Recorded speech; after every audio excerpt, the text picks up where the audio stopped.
Applesauce is a very easy thing to do. An old friend of mine showed me how to do this. You can peel the apples or not. I definitely recommend you use organic apples only. The other ones they're part of the Dirty Dozen list, and they also tend to keep the any pesticides in the seeds. So you really don't want to have apples that are not organic. You can peel them or not peel them for the applesauce. If you like a rougher thing with a little more fiber, that's good. My husband cannot handle the fiber, so I do peel them. You're going to notice that I have an apple core here. It's a great little tool. Okay, and it's too big for these apples. It would be very difficult to actually, punch a hole. I'd have a lot of waste. So actually, I just cut them in half, and then I just use it manually to kind of take, some of that out, that core, that way, and it works really well. So you cut them up really slow, really not slow, but thin, and then I'll show you how to cook them.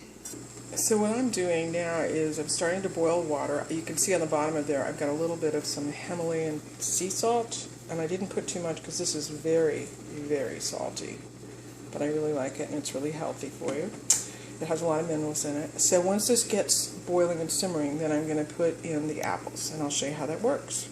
Okay, my water's starting to steam, so I'm going to start putting in the apples before it starts to boil, so I'm not going to get injured. So I'll be right back. So what you can see is that I've actually,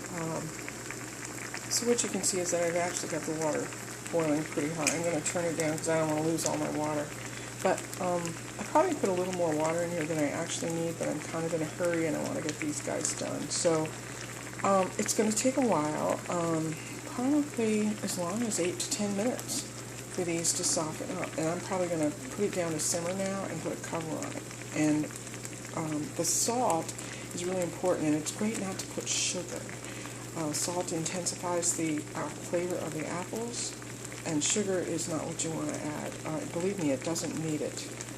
These particular ones, I believe, are Fuji apples, and they've got a lot of great taste all around. We don't need to be adding sugar. So I'll check back with you in a minute. So it's only been like 3 minutes, but they've been simmering on pretty high, and you can tell when I touch these.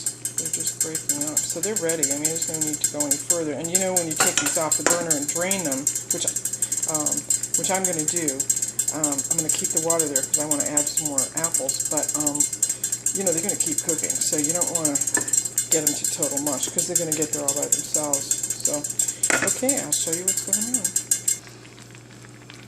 Okay, I'm just going to take these out with a slotted spoon, take as much of the water out as I can. Finish this up.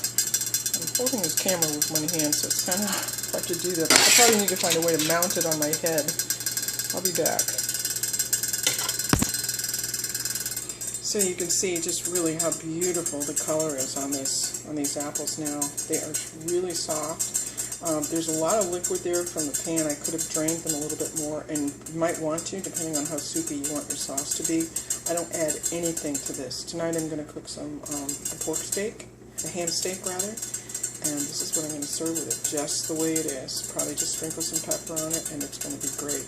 Now you could puree this. I like the texture and the form to my food. I prefer it than to having it pureed, but that's just personal taste. So that's how you do it.